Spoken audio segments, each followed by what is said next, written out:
Marie Thomas adalah dokter pertama perempuan di Indonesia. Ia mendirikan sekolah kebidanan pertama di Sumatera dan menjadi dokter pertama yang mengenalkan metode kontrasepsi baru di Indonesia seperti IUD. Marie Thomas lahir di Likupang, Sulawesi Utara pada tanggal 17 Februari tahun 1896. Saat masih kecil, ia sempat pindah ke beberapa daerah mengikuti orang tuanya. Dilansir dari VOA Indonesia, kala itu seorang apoteker perempuan pertama di Belanda, Charlotte Jacobs, mendukung Marie untuk mendapatkan beasiswa bagi calon dokter perempuan Indonesia. Saat itu Marie baru lulus dari sebuah sekolah Eropa di Manado. Pada tahun 1912, Marie diterima di School of Training of Native Physicians atau STOVIA. Sekolah tersebut sebelumnya hanya dikhususkan untuk laki-laki. Marie lulus tahun 1922 sebagai perempuan pertama yang lulus dari STOVIA dengan gelar Indische Arts.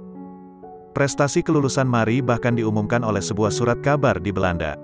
Marie kemudian memulai praktik di RS Cipto Mangunkusumo yang saat itu bernama School of Training of Native Physicians, STOVIA.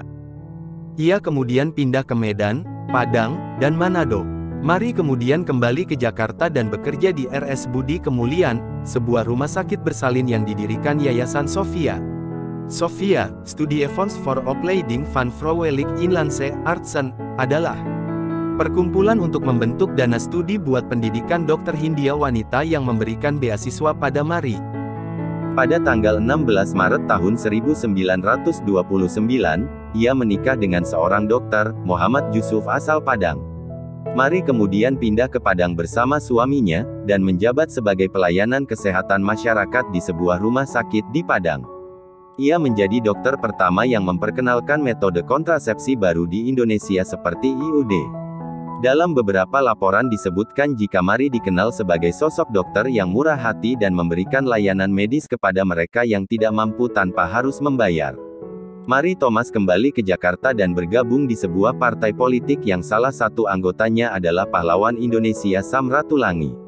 Marie dan suaminya kemudian menetap di Bukit Tinggi dan mendirikan sekolah kebidanan pertama di Sumatera. Sekolah tersebut menjadi sekolah bidan kedua di Indonesia. Selama menjadi dokter, ia kerap melakukan penelitian di bidang ginekologi dan kebidanan. Ia juga sering membantu perempuan yang mengalami kesulitan dalam persalinan. Selain dokter, Marie Thomas juga menjadi ahli ginekologi dan kebidanan pertama di Indonesia.